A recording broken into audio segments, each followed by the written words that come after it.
कुछ रिश्ते ऐसे होते हैं जिनका कोई मुकाबला नहीं कर सकता है। और आज जब मैं रशिया में मॉस्को के इस रेड स्क्वायर पर मौजूद हैं, तो मुझे इस बात का एहसास हो रहा है कि भारत और रूस के रिश्तों की जड़ें कहां तक हैं। जहां ये दो ऐसे देश हैं जिनके बारे में कहा जाता, अंग्रेजी की कहावत है ना, friend in need is a friend in deed. जब जब जरूरत पड़ी, जब जब बड़े बड़े इम्तिहान हुए, तो दोस्ती काम आई। और इसीलिए हम कहते हैं कि दोस्ती इम्तिहान लेने वक्त काम भी आती है और दोस्ती खुद भी इम्तिहान लेती है। आप देखिए कि रूस यूक्रेन जंग के बाद, ऑपरेशन सिंदूर के बाद, इसी के साथ साथ आप देखिए कि ट्रंप ने जो हम रूस से कच्चा तेल खरीद रहे थे, जिसकी वजह से इतने जबरदस्त टैरिफ्स हम पर लगाए, इन सब के बावजूद पहली बार उसके बाद, इन 3 बड़ी घटनाओं के बाद, रूस के राष्ट्रपति व्लादिमीर पुतिन भारत के दौरे पर आ रहे हैं। तो इस दोस्ती का इम्तिहान भी है। ये भारत और रूस को तय करना है, और खास तौर पर भारत को, कि हम अन्य कई पश्चिमी देशों की नाराजगी किस हद तक मोल लेने को तैयार हैं, मोल लेने को।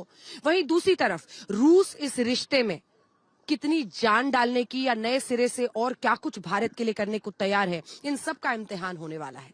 लेकिन हाँ, वही साथी है रूस जो हर मुश्किल वक्त पर, हर बड़े मंच पर भारत के साथ अटूट खड़ा रहा है, और इससे कोई इनकार नहीं कर सकता है। क्योंकि देखिए, कई रिश्ते आए, कई दोस्ती कई सारे ऐसे देशों के साथ हमारे हैं, लेकिन जो रिश्ता भारत और रूस के बीच का है, उसका कोई सानी नहीं है। आप सोचिए कि कच्चे तेल की खरीद को लेकर रूस से जो भारत पर जबरदस्त टैरिफ्स लगे, उसकी वजह से एक दबाव बनाने की कोशिश जरूर थी, एक आर्म ट्विस्टिंग की कोशिश हो रही थी। वहीं दूसरी तरफ रूस को रूस यूक्रेन युद्ध के बाद लगातार पश्चिमी देशों के सैंक्शंस का सामना करना पड़ रहा है। लेकिन इसके बावजूद अगर आज भी रूस और भारत ये जानते हैं कि ये रिश्ता अडिग है, ये रिश्ता आगे बढ़ना चाहिए, तो उसी भरोसे का ये आधार बनकर आगे ये रिश्ता जा रहा है। आइए आपको अपनी इस रिपोर्ट के जरिए ये समझाने की कोशिश करते हैं कि क्यों कुछ ऐसी भी दोस्तियां दुनिया में होती हैं दो देशों के बीच में, जिनकी कीमत, जिनकी अहमियत, जिनमें भरोसा, जिसकी ताकत कोई आंक ही नहीं सकता है। उनमें से एक है भारत और रूस का रिश्ता। राष्ट्रपति डोनाल्ड ट्रंप से एक बहुत बड़ी चूक हो गई। वो इस बात का अनुमान लगाने में गलत साबित हुए कि उनके दबाव में मोदी और पुतिन की दोस्ती खत्म हो जाएगी। राष्ट्रपति ट्रंप ने राष्ट्रपति पुतिन को अलग थलग करने के लिए भारत पर कई तरह के दबाव बनाए। उन्होंने रशिया से कच्चा तेल खरीदने के लिए भारत का लगातार विरोध किया, जबकि युद्ध की शुरुआत में अमेरिका ने ही कच्चे तेल की कीमतों को स्थिर रखने के लिए भारत को ऐसा करने के लिए प्रोत्साहित किया था। इन आरोपों के आधार पर राष्ट्रपति ट्रंप ने भारत का टैरिफ 25% से बढ़ाकर 50% भी कर दिया और भारत पर ये आरोप लगाया कि हम यूक्रेन युद्ध में रशिया की आर्थिक मदद कर रहे हैं। राष्ट्रपति ट्रंप ने यही सोचा था कि भारत इस टैरिफ के दबाव में आकर रशिया से अपनी दोस्ती को तोड़ लेगा और राष्ट्रपति पुतिन अलग थलग पड़ जाएंगे, लेकिन ऐसा कुछ नहीं हुआ। राष्ट्रपति ट्रंप से ये समझने में चूक हुई कि भारत और रशिया की दोस्ती टैरिफ के पहाड़ से गिराई नहीं जा सकती। ये दोस्ती 7 दशकों से मजबूत हुई है और भारत ने अमेरिका को साफ कर दिया कि हम वही फैसला लेते हैं जिसमें हमारे राष्ट्रीय हित का भला होता है। भारत के किसान, भारत के मछुआरे, भारत के पशुपालक, उनसे जुड़ी किसी भी अहितकारी नीति के आगे मोदी दीवार बन के खड़ा है।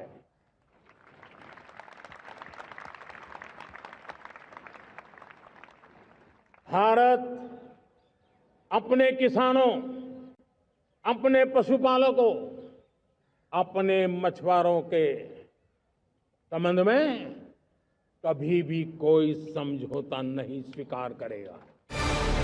राष्ट्रपति ट्रंप इस दावे के साथ सत्ता में आए थे कि वो रशिया और यूक्रेन का युद्ध समाप्त करा देंगे, लेकिन अब तक वो ऐसा करने में नाकाम रहे हैं।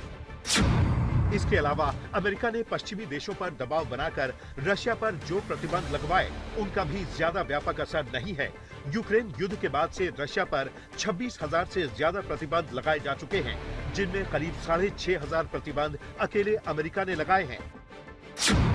लेकिन इसके बावजूद रशिया की अर्थव्यवस्था आज 188 लाख करोड़ रुपए की हो चुकी है, जो युद्ध से पहले 150 लाख करोड़ रुपए की थी। रशिया के जीडीपी ग्रोथ रेट में भी ज्यादा फर्क नहीं आया है और ये अब भी अमेरिका के जीडीपी ग्रोथ रेट से ज्यादा है।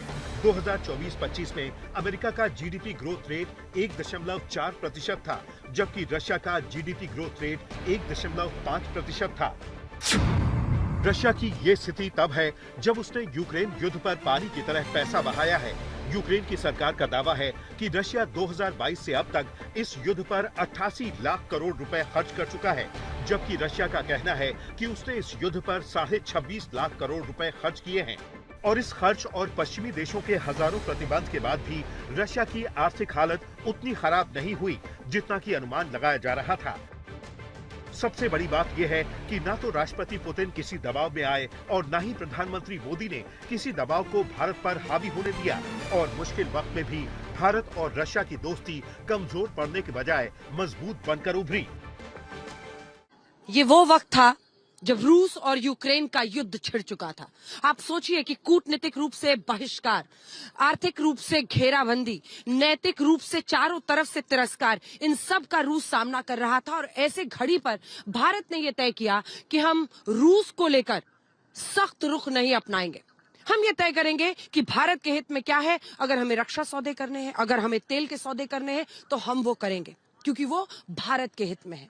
और यही रूस के साथ ऐसे वक्त पर हमारा खड़ा रहना इस तरह से काम आया है कि रिश्ते में एक मजबूती आई। आप सोचिए कि अमेरिका ने तो 50% टैरिफ लगा दिया कि आप जो तेल रूस से खरीद रहे हैं उसकी वजह से यूक्रेन पर ये युद्ध रूस कर रहा है और यूक्रेन को तबाह कर रहा है। इन तमाम आरोपों को झेला, टैरिफ में इजाफा हुआ, लेकिन बावजूद इसके हम रूस के साथ अडिग खड़े रहे।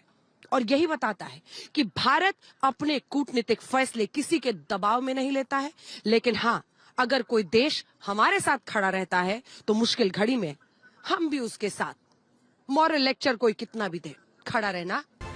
125 करोड़ भारतीयों को अगर कोई पूछेगा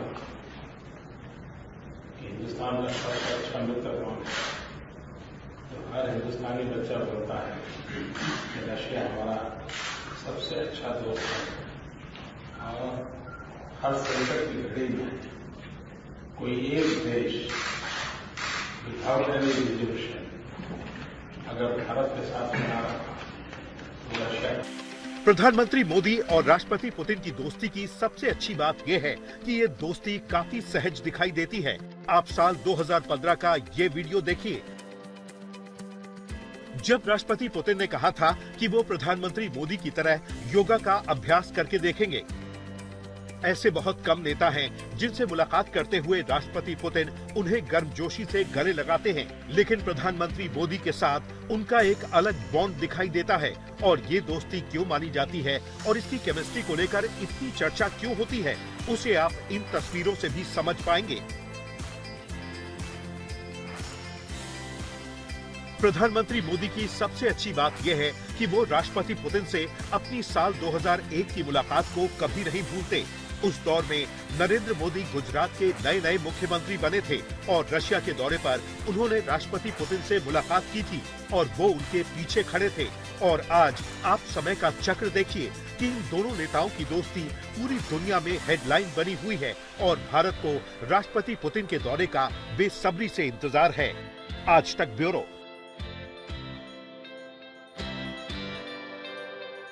कई देश इस बात को भी समझने में चूक गए कि भारत और रूस की जो दोस्ती है वो सिर्फ किसी कूटनीतिक फायदे की मजबूरी से नहीं है। मतलब ऐसे रिश्ते होते हैं ना जो मजबूत बनते हैं लेकिन वो फायदे की मजबूरियों के बीच में रहते हैं। लेकिन भारत और रूस का रिश्ता, प्रधानमंत्री नरेंद्र मोदी का रिश्ता हो पुतिन के साथ या फिर इसके पहले जो राष्ट्राध्यक्ष दोनों तरफ से रहे, 7 दशक लगे हैं इस रिश्ते को इतना मजबूत करने में। और ये हमेशा याद रखिए, हम इस वक्त रेड स्क्वायर में मौजूद है ना, मॉस्को में, इधर क्रेमलिन है, यहीं पर पुतिन और रहते हैं, उनका पूरा सरकार चलता है। और यहाँ पर ये रेड स्क्वायर मतलब ऐतिहासिक ये जगह है। ना जाने कितने रूसी राष्ट्रपतियों को बनते और टूटते हुए इन जगहों ने देखा है और वो गवाही इसकी देते रहे हैं। लेकिन सवाल ये है कि इतिहास सिर्फ तालियां किसने कितनी बजाए इस पर निर्भर नहीं करता है। इतिहास इस बात से बनता है कि कौन मुश्किल घड़ी में साथ खड़ा रहा? कौन मुश्किलातों के बीच हड़बड़ाया नहीं और डगमगाया नहीं? इस रिश्ते को समझिए। कहते हैं कि सच्चा दोस्त वही है जो आपकी गलतियों पर पर्दा डालने के बजाय स्पष्ट रूप से अपना मत रखे, और ये चीज प्रधानमंत्री मोदी और राष्ट्रपति पुतिन की दोस्ती में हमेशा दिखाई देती है। जिस वक्त अमेरिका ने भारत पर यूक्रेन युद्ध में रशिया की मदद करने का आरोप लगाया, तब अमेरिका ये भूल गया कि प्रधानमंत्री मोदी दुनिया के अकेले ऐसे नेता हैं जिन्होंने आमने सामने की मुलाकात में राष्ट्रपति पुतिन से ये कहा कि ये युद्ध का युग नहीं है और युद्ध किसी भी समस्या का समाधान नहीं हो सकता। आज का युग युद्ध का है नहीं, और हमने फोन पर भी कई बार आपसे इस विषय में बात की है कि डेमोक्रेसी और डिप्लोमेसी और डायलॉग, ये सारी बातें ऐसी हैं कि जो दुनिया को एक स्पर्श करती है। आने वाले दिनों में शांति के रास्ते पर हम कैसे बढ़ सके, उसके विषय में जरूर आज हमें चर्चा करने का मौका मिलेगा। आपका व्यू पॉइंट समझने का मुझे भी एक अवसर मिलेगा। ये दोस्ती कितनी गहरी है, इसका अंदाजा आप इसी बात से लगा सकते हैं कि दोनों नेता आदर के साथ अपने मुद्दों की बात भी करते हैं और अपनी सहमति असहमति को भी एक दूसरे के साथ साझा करते हैं। इस दोस्ती को राष्ट्रपति ट्रंप इसलिए भी नहीं समझ पाएंगे क्योंकि उन्हें सिर्फ ऐसे नेता पसंद हैं जो उनकी तारीफ करते हों। बड़ी बात यह है कि राष्ट्रपति पुतिन ने प्रधानमंत्री मोदी को रशिया का सर्वोच्च नागरिक सम्मान भी दिया है, जिसे आधिकारिक भाषा में order of saint Andrew the apostle award भी कहा जाता है। और नरेंद्र मोदी हमारे देश के पहले ऐसे प्रधानमंत्री हैं जिन्हें रशिया ने अपने देश का सर्वोच्च नागरिक सम्मान दिया है, और ये दुनिया के सबसे पुराने नागरिक सम्मानों में से एक है, जिसकी शुरुआत साल 1698 में हुई थी।